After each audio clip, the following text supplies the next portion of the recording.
I guess one would be that once you have the diagnosis, your sex life is over, which in the support group most men bring up. That's their number one concern, it seems.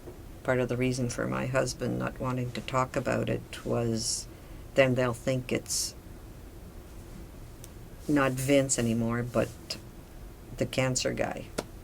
We didn't want that. He was also quite upset because many times somebody who's difficult or whatever is referred to as he was the cancer in the room.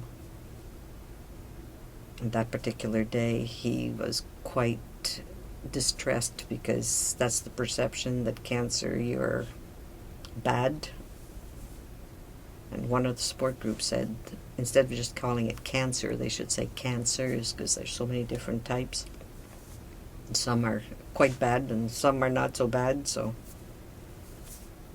you have to think about it differently. But that was perhaps a misconception he had, because people still think of him as himself. Another myth, I guess, for cancer was you're done. You might as well just sit there and wait for it to get you. But we've found out that life is even richer after we knew, because now there's no waiting to be another 30 years down the line, because it's now. So do something now. If you thought you'd like to do it, just do it.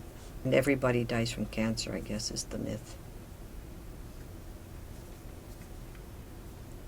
Unfortunately, when we got the diagnosis, our best friend had died within about 6 weeks of prostate cancer.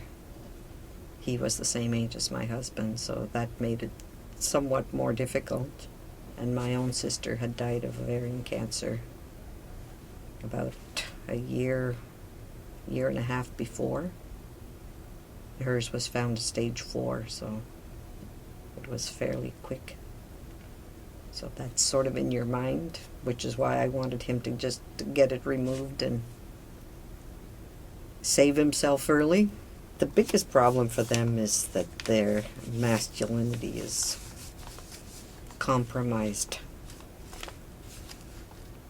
It's a tiny part, but at the beginning it was like, that's me. It's a small part. It's not the whole person. So reassure him that the rest of him is great. And whatever's there, the doctors will fix if you give him the chance to.